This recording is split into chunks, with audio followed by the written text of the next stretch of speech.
오늘 읽은 말씀은 오늘 좀 성경을 많이 살피셔야 돼요. 그러니까 성경을 피시고요. 펴놓으시고 오늘 읽은 말씀을 중심으로 해서 홍수 위에 자정하신 예수님 함께 은혜를 나누겠습니다. 이번 달에 생명의 삶 받아보시면 생명의 삶 그 진도가 이번 달까지 요한계시록이고 이번 달에 끝나니까 아무튼 이 요한계시록 갖고 몇 년 하시는 분도 있는데 한 달 갖고 하는 게 사실은 쉬운 일은 아닌데 우리가 생명의 삶 진도대로 하니까 좀 이렇게 집에서 많이 읽으시고 좀 묵상도 많이 해보셔야 될 것 같아요. 왜냐하면 계시록은 사실 잘 다루지 않잖아요. 하기도 좀 힘든 부분인데 또 이런 기회에 진도에 따라서 한번 살펴보는 것도 좋은 의미가 있을 듯 합니다. 왜 홍수 위에 자정하신 예수님이라고 했냐면 이 용어는 시편에 나와요. 시편 29편 시편에 보면 다윗이 쓴 시인데 여호와께서 홍수 때에 자정하셨으며 여호와께서 영원토록 왕으로 자정하시리라. 여기에서 따갖고 제가 제목을 홍수 위에 자정하신 예수님이라고 했어요.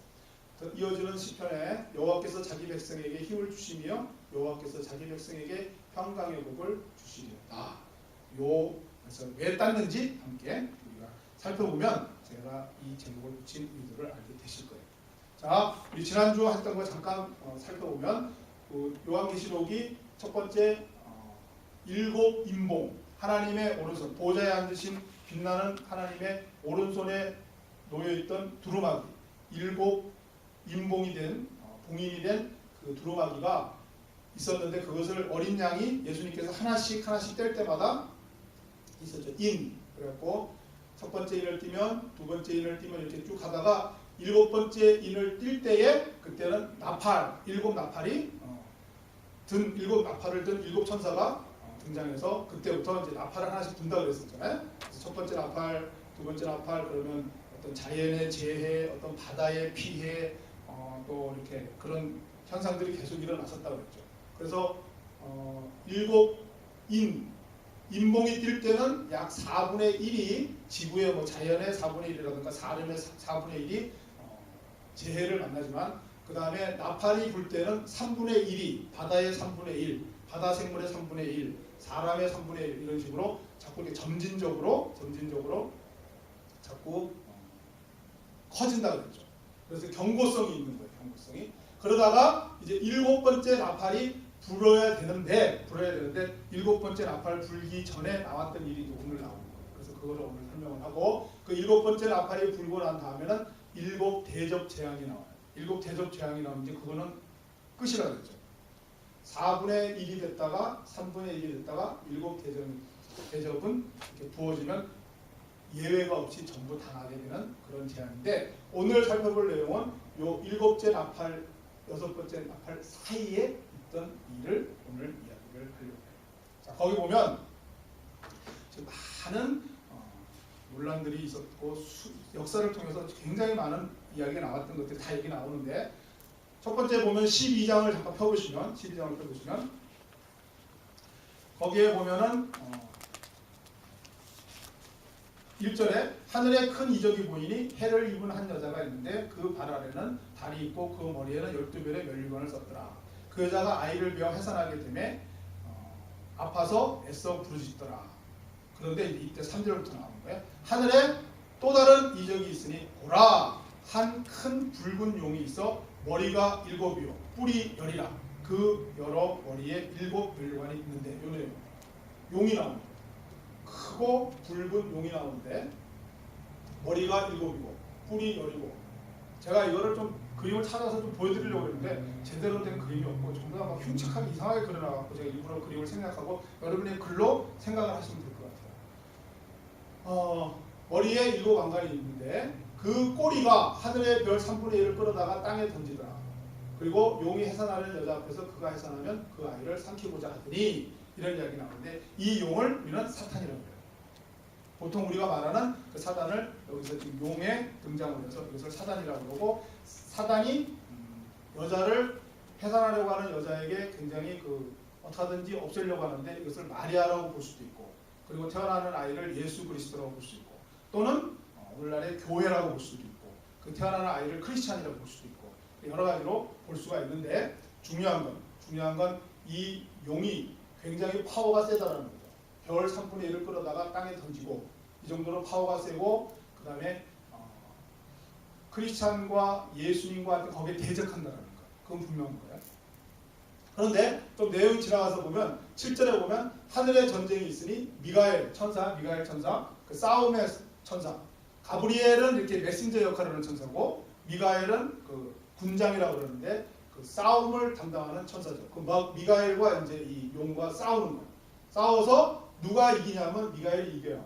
그래서 용이 이기지 못하여 다시 하늘에서 그들이 있을 곳을 얻지 못한지라 큰 용이 내어 쫓기니 옛 뱀, 곧 마귀라고도 하고 사탄이라고도 하며 온 천하를 꿰는 자. 그가 땅으로 내쫓기니 그의 사자들도 그와 함께 쫓깁니다. 사단과 졸개들이 하늘에 있다가 미가엘에게 있어서 땅으로 쫓겨났다. 그리고 내용이 좀 이어지다가 이 사단이 미가엘에게 졌잖아요. 저갖고 땅으로 내려와서 없어진 줄 알았는데 그 다음에 이어지는 내용이 13장에 또 나와요. 이제 여기 나오는 것이 이제 그 유명한 짐승에 대해서 나와요. 두 가지 짐승이 나오는데 첫 번째 짐승 13장 1절에 보면 바다에서 나오는 짐승이 있어요. 바다에서 나오는 짐승이 있는데 보면 모습이 뿔이 여리고 머리가 7이라 비슷하죠. 사단하고 비슷한 거예요. 근데 사단은 아닌데 그 사단의 사주를 받거나 사단의 어떤 힘을 받은 그 짐승이 나온다는 거예요.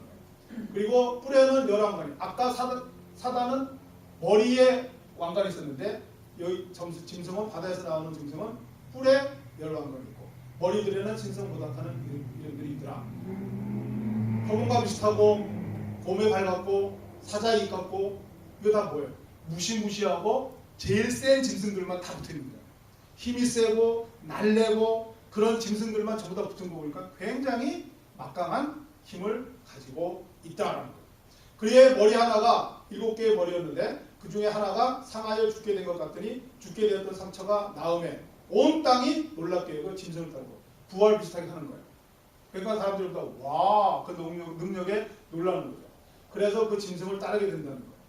용이 아까 첫 번째 나왔던 사단이 요 짐승에게 권세를 줍니다. 자기의 권세를 다 요 짐승에게 주니까 용에게 경배하며 짐승에게 경배하여 이르되 누가 이 짐승과 같으냐 누가 능히 이와 같이 더불어 싸우려 대단하다는 거예요. 그래서 짐승이 과장되고 신성모독을 말하는 입을 받고 42달 동안 일할 권세를 받으리라.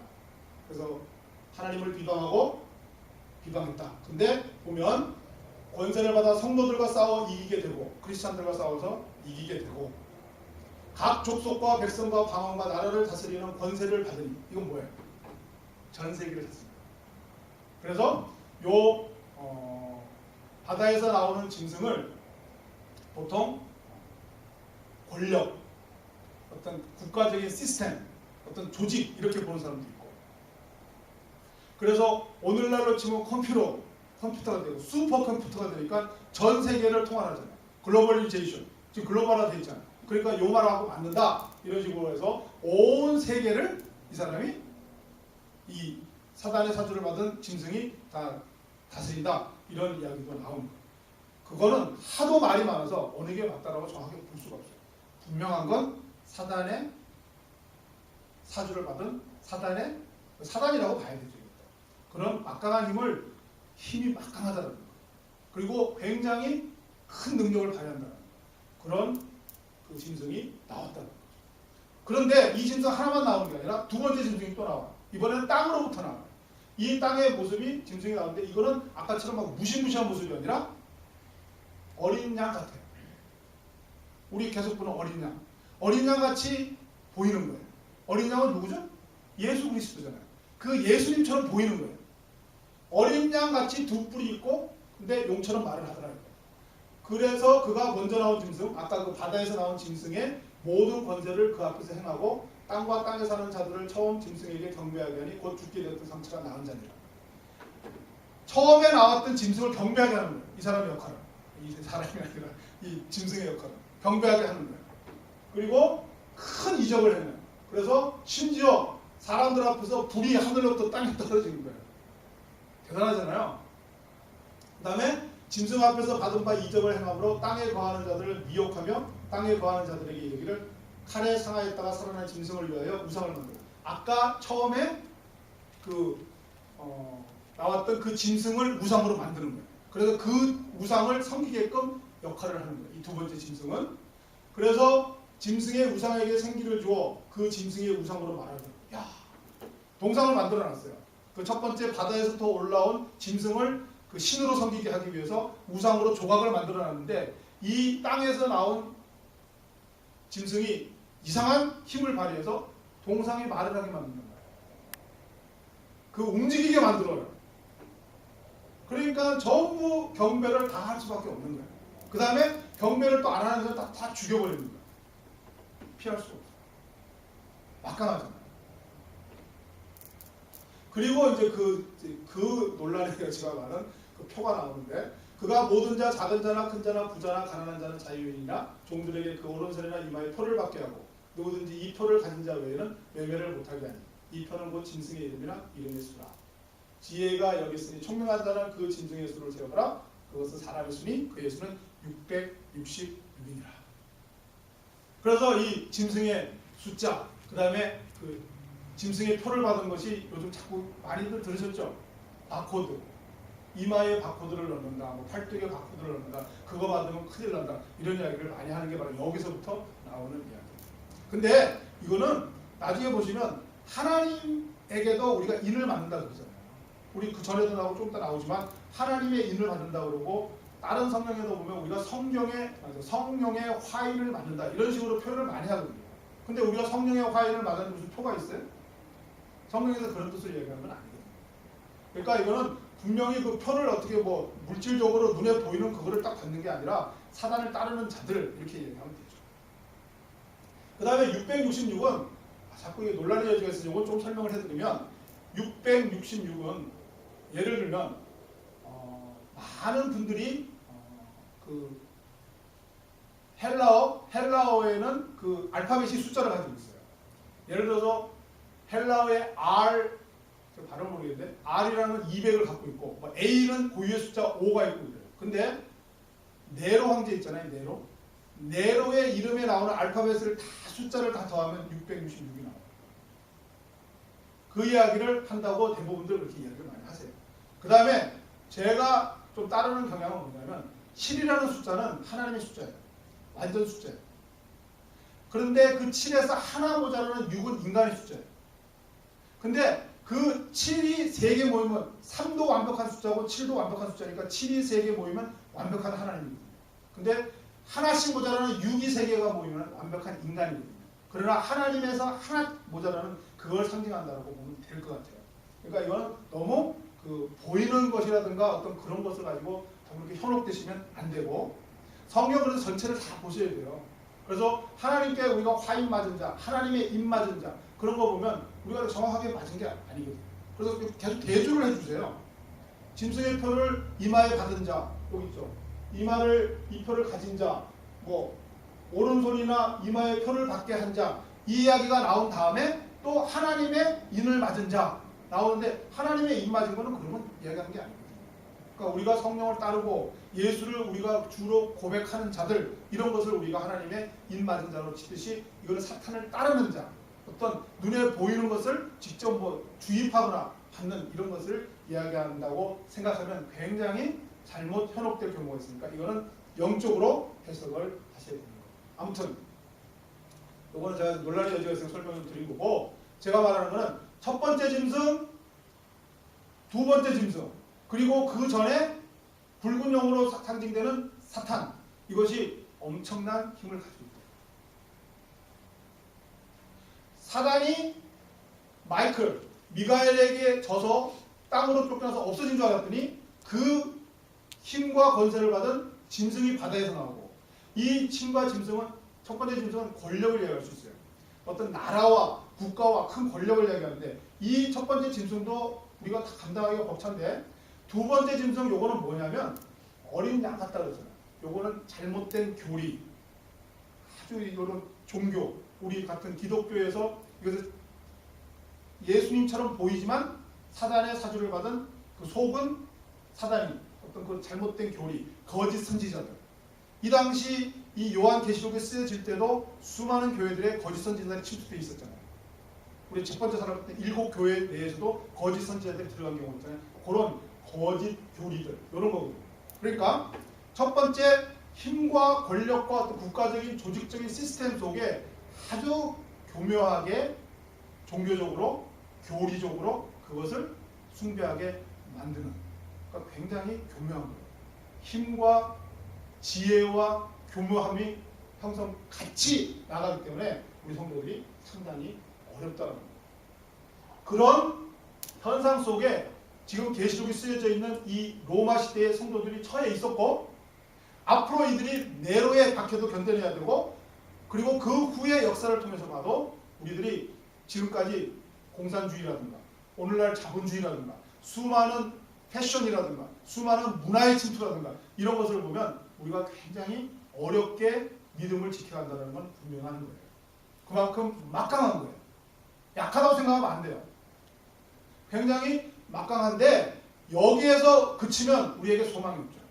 근데 항상 계시록은 이런 힘들고 어려운 현실을 하나님께서 요한을 통해서 우리에게 보여주시고, 그 보여주시는 게 다가 아니라 그 속에 우리에게 소망을 주시는 거예요. 그래서 오늘도 한번 찾아보면, 자, 아까도 사단이 있었는데 사단이 마이크라고 싸웠죠. 미가엘하고 싸웠죠. 졌잖아요. 근데 이게 왜 소망이 되죠? 여러분은 사탄의 상대자가 누구라고 생각합니까? 우리가 흔히 예수님이 사단하고 싸운다고 그래요. 그리고 우리는 자꾸 사단의 상대가 예수라고 생각해요. 이게 첫 번째 우리 잘못하는 거예요. 분명히 사단은 누구랑 싸워요? 미가엘이랑 싸워요. 한 레벨 아래에요. 미가엘은 천사잖아요. 예수님을 수종드는 하나 아래 레벨입니다. 이 사단은 미가엘과 싸웁니다. 이게 우리의 소망입니다. 예수님과 사단이 싸운다 그러면 글쎄요. 근데 미가엘과 사단이 싸운다는 게 저한테는 큰 소망입니다. 하나 등급 아래입니다. 요한이 계시록 썼죠. 요한 복음이 있죠. 요한 복음에 가장 강조되는 말이 뭐예요? 나와 예수님은 하나다라는 게 강조됩니다. 내가 주님 안에, 주님이 내 안에, 그걸 계속 강조하죠. 나와 주님이, 나와 하나님이 하나가 되는 것을 요한은 계속 강조해요. 그러면 나와 주님이 하나가 되면 여기에 미가엘과 싸우는 사단은 뭐예요? 한 등급 아래라니까요. 이거를 우리가 분명히 믿으셔야 돼요. 그래서 우리가 이게 세상을 살아가면서 자꾸 이렇게 두려워하는 게 있잖아요. 사단이라든가 어둠의 세력이라든가 뭐 마귀라든가 그런 것들을 자꾸 두려워하는데, 그 두려운다는 건 뭐죠? 나하고 같은 급으로 생각하면 두려운 거예요. 갑자기 기억이 잘 안 나는데, 이쪽하고 저쪽하고 옛날에 전투가 벌일 때 저쪽에서 만약에 누가 하나 나왔잖아요. 삼국지 예를 들면 이름들 잘 기억 안 나지만 하우돈이라든가 뭐 이런 장소가 하나 나오면 이쪽에 관원장, 장비, 뭐 조자룡이 딱 있다가 딱 나오는 애를 보고 관원장이 나가요? 안 나가잖아요. 딱 레벨을 보고 야 나가. 밑에 딱 나가라고 그러잖아요. 관원장하고 장비하고 조자룡은 그때까지 안 나가요. 거기에 맞는 급 애들이 나와야 나가. 마찬가지야. 예수님은 지금 안 나가요. 같은 급이 아니라. 사단은 미가엘급이에요. 천사급. 그러니까 우리가 뭔가 두려움이라든가 이 세상을 살아갈 때, 야, 이 어둠의 세력, 이거 뭔가 사탄이 몰려오는 것 같아. 그러면 그것을 두려워하는 것은 여러분이 예수님과 같은 급이 아니라는 거예요. 예수님과 하나가 돼 있지 않더라는 거예요. 예수님과 하나면 밑에 졸개들 됩니다. 천사가 해결하는 거예요. 이게 우리의 소망이에요. 그래서 미가엘이 나가서 사단하고 싸우는데 사단은 미가엘급이에요. 마이크급이에요. 천사급이에요. 근데도 이기잖아요. 미가엘이 이기잖아요. 명심하세요. 자꾸 컨퓨즈 하시면 안 돼요. 혼동하시면 안 돼요. 자꾸 예수님과 사단하고 같은 급이라고 보시면 안 돼요. 밑에 급. 그래서 계시록을 자꾸 읽어보면 무지하게 무서운데 그 무서운 곳곳에 굉장한 그 소망들이 있어요. 오히려 그 다른 복음서나 이런 데서 발견하지 못했던 소망이 있다고요. 파워가 있어요. 아, 사단이 그 큰 용이 아까 보니까 뭐 그 사단의 졸개들 비슷한 두 짐승도 어마어마하잖아요. 막 하늘에서부터 불이 내려오게 하고 동상을 움직여갖고 막 말을 하게 하고 막 부활까지 하고 엄청난 기사와 이적을 하는데 걔들 모두도 미갈급이구나. 내 급이 아니구나. 소망이. 그리고 나서 이렇게 좀 보시면 뒤에 가시면 내가 보니 이 모든 싸움이 끝나고 나서 14장에 가시면 뭐 이런 내용이 나와요. 내가 보니 어린 양이 시온산에 섰고 그와 함께 14만 4천이 서 있는데 그들의 이마에는 어린 양의 이름과 그와 같이 이름을 쓴 것이다. 여기도 있잖아요. 어린 양. 이번에는 하나님의 표예요. 아까는 사단의 666의 표지만 이번에는 하나님의 표예요. 하나님의 표가 이마에 쓰였는데 이게 하나님이 뭐 우리한테 바코드를 주신 거 아니잖아요. 우리가 예수를 주로 고백하고 성령으로 우리에게 인치셨다고 했잖아요. 그걸 얘기하는 거거든요. 그러니까 하나님의 아버지의 이름을 쓴 우리가 예수를 그리스도로 믿는 자들은 14만 4천 명에 포함돼서 아까 말한 사단이든 물에서 올라온 첫 번째 짐승이든 땅에서 나온 두 번째 짐승이든 그들이 어떤 일을 하든 세상을 초토화시키든 뭐 전쟁이 일어나든 하늘에서 불이 내려와서 타든 아까 첫 번째 얘기했던 7인봉과 7나팔에 뭐 3분의 1이 죽든 4분의 1이 피가 되든 상관없이 시온산에 서 있단 말이에요. 예외라고 해요. 그 모든 것으로부터 벗어나는 14만 4천. 그래서 이렇게 쭉 나오는데 우리는 이 속에 들어갈 소망이 생깁니다. 우리에게 소망을 주시죠. 그 짐승과 사단이 온 세계를 지배하는데 그 안에 있는 게 아니라 그것을 벗어나서 시온산 14만 4천 명에 포함될 수 있는 소망을 우리에게 보여주시는 거예요. 12장, 13장 쭉 해서 굉장히 세상이 어지럽고 사단의 그 어떤 파워와 어떤 그 교묘함과 그 속에서 살아갈 수밖에 없는 그것을 설명하고 나서 14장에 딱 보니까 시온산에 피해 있는 14만 4천 명의 성도를 따로 보여줍니다. 그 성도들, 우리는 이것을 우리의 소망으로 삼을 수 있더라. 그러면 중요한 건 우리가 그러면 어떻게 여기에 속할 수 있느냐? 거기에 대한 답이 제가 여러 가지 묵상하라고 그러는데 제가 묵상하면 소용없어요. 하나님의 말씀에 딱 나와 있어요. 자, 14만 4천 명은 어떻게 되느냐? 요 앞에서 이마에 어린 양의 이름과 아버지의 이름을 쓴 것이 있고, 그러니까 하나님의 인침을 받은 것도 있고 하나님의 인정을 받은 것도 있는데 그렇게 하려면 어떻게 해야 되느냐? 그게 딱 4절에 다 나와요. 정답이에요. 이걸 외우셔야 돼요. 이 사람들은 여자와 더불어 더럽히지 아니하고 순결한 자, 어린 양이 어디로 인도하든지 따라가는 자며 사랑 가운데서 속량함을 받아 처음 익은 열매로 하나님과 어린 양에게 속한 자들이니 그 입에 거짓말이 없고 흠이 없는 자들. 이렇게 하면 돼요. 그러면 사단이 첫 번째 바다에서 나오는 짐승이든 두 번째 땅에서 나오는 짐승이든 그들이 어떤 힘을 발휘하든 그들이 어떤 교묘한 계략을 꾸며서 우리를 유혹하든 상관없이 하나님과 같이 14만 4천 명 시온산의 그 무리에 들 수가 있다는 거예요. 여자와 더불어 더럽히지 아니하고 순결한 자, 이거는 영적인 정죄를 얘기해요. 하나님께서 제일 싫어하시는 게 간음이잖아요. 그건 어떤 육체적인 간음, 뭐 그것도 있지만 그보다 훨씬 더 큰 영적인 간음이에요. 출애굽에서부터 하나님께서 그것을 굉장히 경계하셨고 거기에 대해서 엄히 경계하시고 꾸짖으시고 또 거기에 대한 징계를 하셨죠. 영적인 간음. 하나님 외에 다른 것을 섬기는 것, 그걸 얘기합니다. 또 성적인 이런 것 아니라 영적인 것. 여자와 더불어 더럽히지 아니하고 순결하다. 다른 우상을 섬기지 않아요.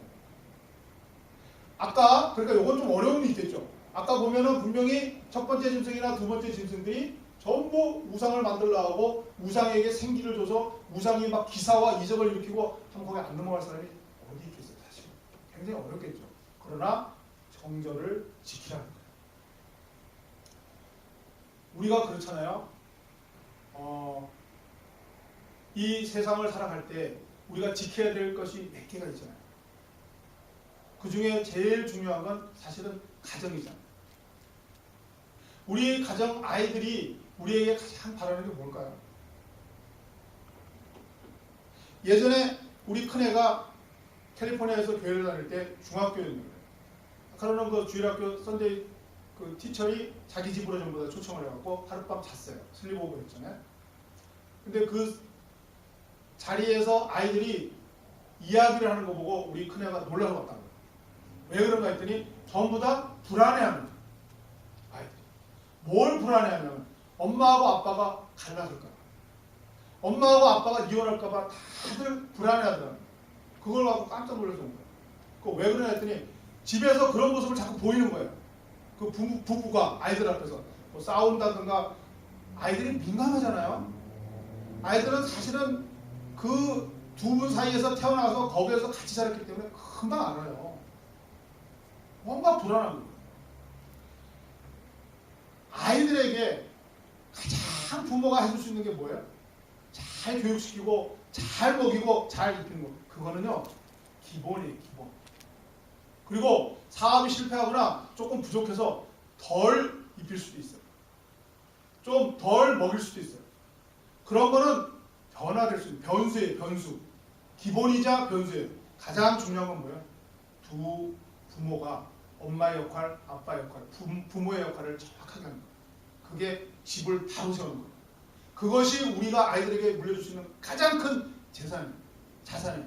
그러면 아이들은 그 엄마 아빠가 우리 가정이 기둥이 똑바로 서 있다는 경고함 속에서 아이들은 무엇이든지 할 수 있는 거예요.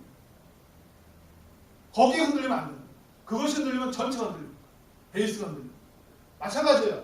우리가 이 사단이 아무리 이 세상을 힘들게 하고 우리를 가난하게 만들고 병약하게 만들고 때로는 우리를 교묘한 방법으로 정말 우리가 아까도 봤지만 동상이 막 움직이고 그러면 넘어갈 수밖에 없는 정말 기기묘묘한 짓을 하지만 우리는 끝까지 뭘 해야 돼? 정절을 지켜야 된다. 그걸 할 수 있죠. 우리가 예수를 구주로 고백하고 세례 받으셨잖아요. 예배 참석하시잖아요. 그러면 정말 내 지식과 내 경험과 나의 그 어떤 세상적인 어떤 그런 것으로 가서 넘어갈 수밖에 없지만 그래도 그런가 보다. 와 저건가 보다. 하지만 정절을 지킬 수 있잖아요. 내가 어마어마하게 아름다운 여자, 어마어마하게 유혹이 강하지만 넘어갈 수밖에 없지만 내가 아내가 있으면 내가 아내에게 지켜야 되는 그건 할 수 있잖아요. 하나님께서 원하시는 거예요. 싸움이 아니에요. 능력이 아니라고. 정절을 지킵니다. 그거를 착각한 사람들이 이스라엘 백성들이에요. 하나님께서 요구하는 게 굉장히 큰 건가 보다 생각을 해서 거기에 대해서 잘못 반응했기 때문에 전부 출애굽해서 광야에서 다 탈락한 거예요. 하나님이 원하는 건 다른 거예요. 하나님 밥 주시잖아요. 만나 내려주시죠. 물 내려주시죠. 때가 되면 다 해주시는 거예요. 하나님이 원하시는 건 정절이에요. 마찬가지예요. 사단이 엄청난 힘을 가지고 엄청난 능력을 가지고 미혹하고 우리가 정말 감당치 못할 만한 어마어마한 능력을 발휘하지만 우리가 할 수 있는 건 거기에 대항해서 싸우는 게 아니라 하나님을 향한 정절을 지키는 그 이야기는 순결한 자, 순결한 자. 두 번째, 어린 양이 어디로 인도하든지 따라가는 자. 하나님의 명령대로 따라가는 거예요. 하나님의 명령대로. 그 다음에 사람 가운데서 속량함을 받아 처음 익은 열매로 하나님과 어린 양에게 속한 자. 그 다음에는 예수 그리스도를 믿는 자예요. 예수 그리스도를 믿는다는 게 뭐예요? 예수님이 나를 대속하셨다. 그거 자꾸 어려운 말인데 죄를 사해 주셨다고 그러잖아요. 그거 굉장히 어렵죠. 그런데 중요한 건 여러분의 힘으로 내가 스스로 깨끗해질 수 있다. 그렇게 생각하지 말라는 거예요. 내가 하나님께 나아가는 그 자격은 하나님이 나한테 부여하는 거지 내가 자격이 있어서 나가는 게 아니에요.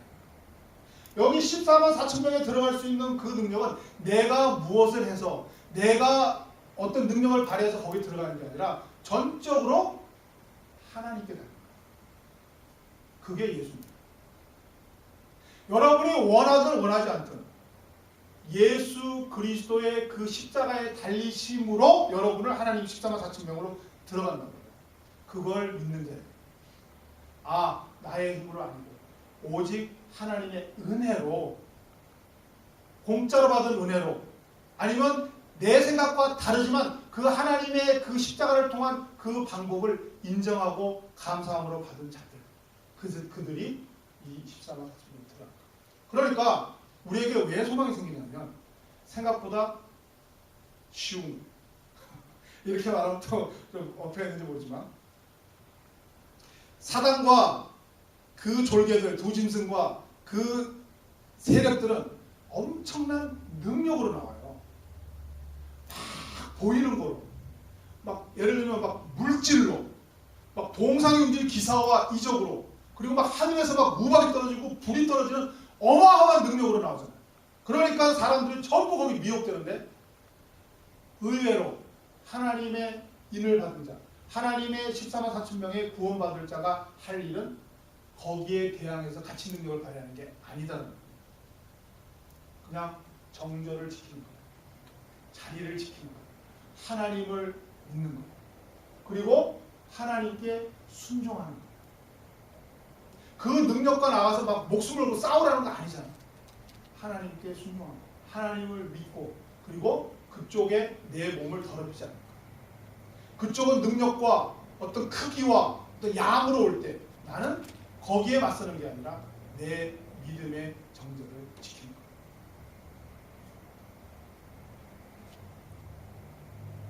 아브라함이 하나님께서 주신다는 아이가 생기지 않으면서 자기의 육체적인 능력이 사그러졌으면 알았어요. 그 전에 아내 사라의 육체적 능력이 끊어진 것을 알았어요. 오늘날로 치면 그것을 의학적으로 어떻게 하든지 인공수정을 한다든가, 아니면 뭐 정력제를 먹는다든가, 무슨 방법을 취했을 건데 그걸 안 하고 하나님의 약속을 믿고 그냥 나아가는 겁니다. 그게 순종. 골리앗이 앞에 나서서 2m 50 정도 되는 키에 완전 무장을 하고 최신식 무기를 가지고 앞에 나서니까 이스라엘 백성들은 못 나가요. 왜요? 거기에 대한 능력이 없는 거예요. 나도 저기에 대항할 만한 무기가 없는 거예요. 내가 죄를 당할 만한 덩치가 없는 거예요. 다윗은 그것으로 능력을 삼지 않고 하나님으로 그냥 따른 거예요. 그게 아니라 하나님이 우리에게 요구하는 건 정절과 순종, 허무하죠. 사단이 말이에요. 사단이 볼 때 얼마나 허무하겠어요. 사단은 이 세상을 정복하고 이 세상을 파괴하기 위해서 모든 능력을 발휘하는 거예요. 원자폭탄을 개발하고 수소폭탄을 개발하고 막 돈으로 막 퍼붓고 막 기사와 이적 막 엄청난 천체의 변화를 일으키고 막 하는데, 그 사단은 미가엘 수준이 됐다니까요. 천사의 수준이에요. 하나님은 가만히 계시는 거예요. 지켜보시는 거예요. 그리고 하나님이 내세우시는 방법은 그저 하나님을 향한 정절과 하나님을 향한 순종. 사단이 얼마나 허무하겠어요. 근데 그 사단의 허무함 속에 우리의 소망. 계시록이 그쪽 면만 자꾸 강조하면 문제가 되는 집이에요. 근데 그 속에 곳곳에 키워드가 숨어져 있어요. 무슨 키워드예요? 소망의 키워드가 있어요. 근데 그 소망의 키워드는 결코 어려운 키워드가 아니에요. 사단은 혼자서 길을 써요. 그리고 하나님도 심판을 거창하게 하세요, 사실은. 왜냐하면 이제 참다가 이제 마지막에 심판을 하시니까 거창하게 하는데, 그 피할 길을 내시는 그 방법은 정말 어떻게 보면 쉬운 길, 어떻게 보면 굉장히 단순한 길이에요. 그 소망이 오늘도 숨어있는 거예요. 이 용과 두 마리의 짐승과 짐승의 수 666, 얼마나 살벌한 이야기예요. 이거 갖고 떠드는 사람들 봐요. 굉장히 살벌하게 떠들어요. 근데 제가 자꾸 읽어보니까 그 안에 하나님의 우리를 구원하시는 방법이 있는데 그건 너무나 간단하다.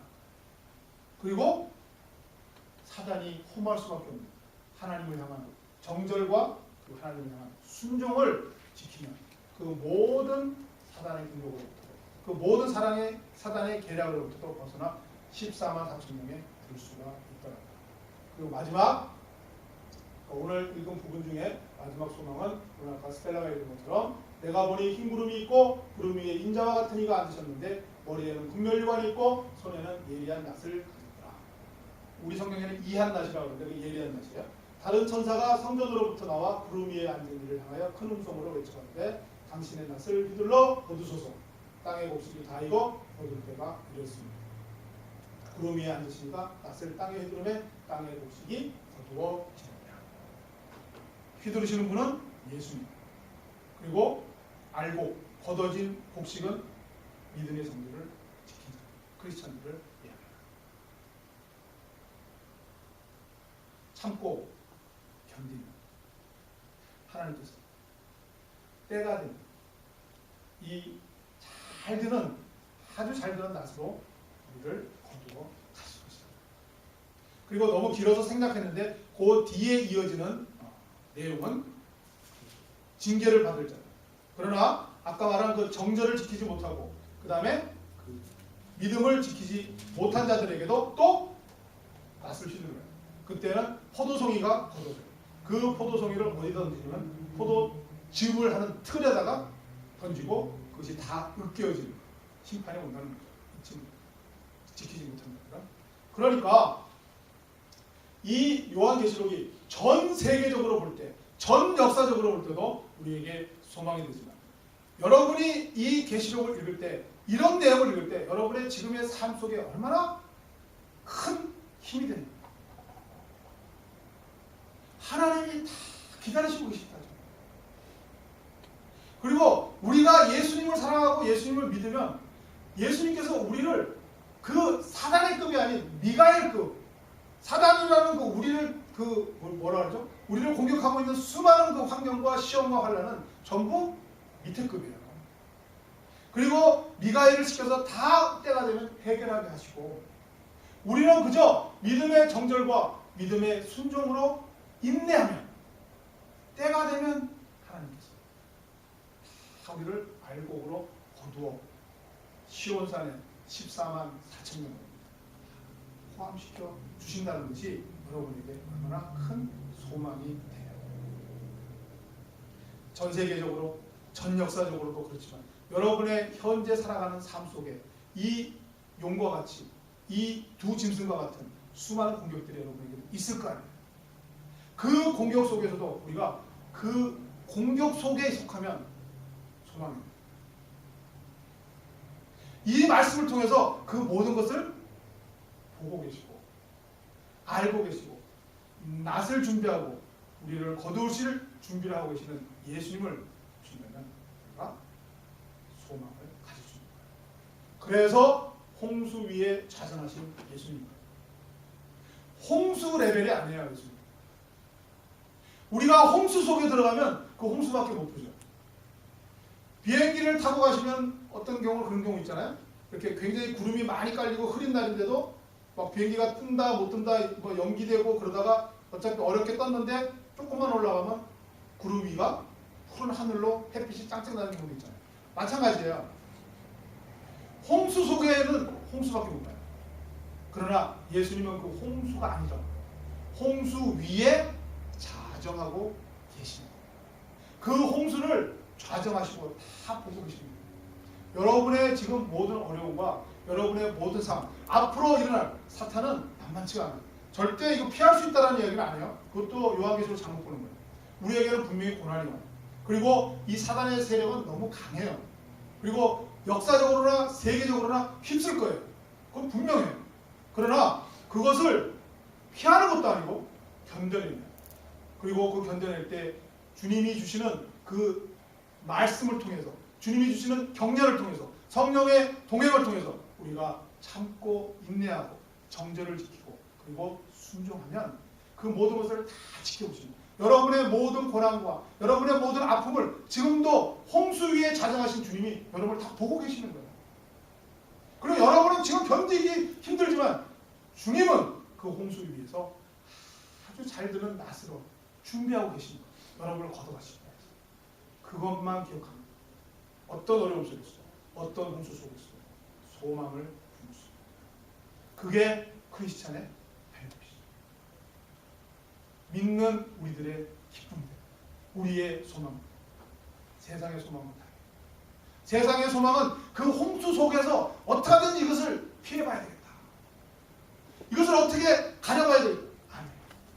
비록 지금은 홍수 속에 흠뻑 젖어가고 있지만 주님께서 그것을 보고 계시다는 것, 그리고 낯을 준비하고 계시다는 것, 홍수 속에 하나님이 지금 낯을 준비하고 계시다는 것, 그것을 홍수를 뚫고 볼 수 있다는 것, 그게 믿음이잖아요. 그게 여러분의 격려가 되잖아요. 그게 여러분의 힘이 되잖아요. 그래서 우리는 끝까지 해야 되죠. 시온산의 14만 4천 명, 여러분의 자리, 오늘도 여러분을 위해 하나님께서는 그 자리를 비워두시고 그 자리를 초청하시고 여러분의 어려움을 지금 손수 다 보고 계시고 듣고 계시고 알고 계세요. 견뎌내시고 억지로 견디는 게 아니라 그 주님과 함께 한다는 소망 속에 견뎌내시고 주님의 때에 여러분이 시온산에서 흰옷 입고 예수님과 함께 찬양하는 기쁨으로 살아가게 될 줄로 믿습니다. 우리 계시록 처음 시작할 때 1장 3절, 이 예언의 말씀을 읽는 자, 듣는 자, 기록한 것을 지키는 자 복이 있는, 때가 가까워. 힘드세요? 때가 가까워. 그 때를 여러분을 카운트하시고 하나님의 때로 카운트하시고 견뎌내시고 그 어떤 사단과 그 어떤 전 세계적인 전 역사적인 짐승의 수 다 하나님께서 보고 계시고 알고 계시고 때가 되면 가까운 때에 여러분을 다 알복으로 거두셔서 시온산 14만 4천 명 안에 포함시킬 줄을 믿으시고 끝까지 소망 속에 살아가는 아름다운 크리스찬의 삶을 살아가는 여러분 되기를 예수 그리스도의 이름으로 간절히 축복합니다. 기도하겠습니다. 하나님 아버지 감사합니다. 하나님을 깨닫게 하시는 저희들로 인도하심을 아버지 하나님, 용과 두 짐승, 집요하고 막강하고 교묘하지만 하나님은 그 위에 계신, 우리 예수 그리스도는 그 위에 계신, 그리고 그 예수님이 내 안에, 내가 예수님 안에 하나가, 홍수 위에 자정하신 예수님과 함께 살아가는 존재로 깨닫게 하심을 감사합니다. 아버지 하나님, 이 세상에 속하지 않는 예수 그리스도께 속한 우리 사랑하는 백성들, 그 진리를 잊지 말고 늘 명심하여 주님과 동행하며 살아가게 하여 주옵소서. 세상에 힘들고 어렵고 막강하고 교묘한 홍수 속에 속하지 않는 예수 그리스도와 동행하며 그 홍수 위에 자정하신 예수와 함께 살아가는 우리 모든 성도들로 축복하여 주옵소서. 지금 어렵고 힘들지만 주님이 보고 계시고 듣고 계시고 알고 계신다는 것을 믿으며 끝까지 믿음의 정절 그리고 순종으로 살아가 시온산 14만 4천 명 안에 다 포함되는 아름다운 인생들로 축복하여 주시옵소서. 예수님 이름으로 기도드리옵나이다. 아멘.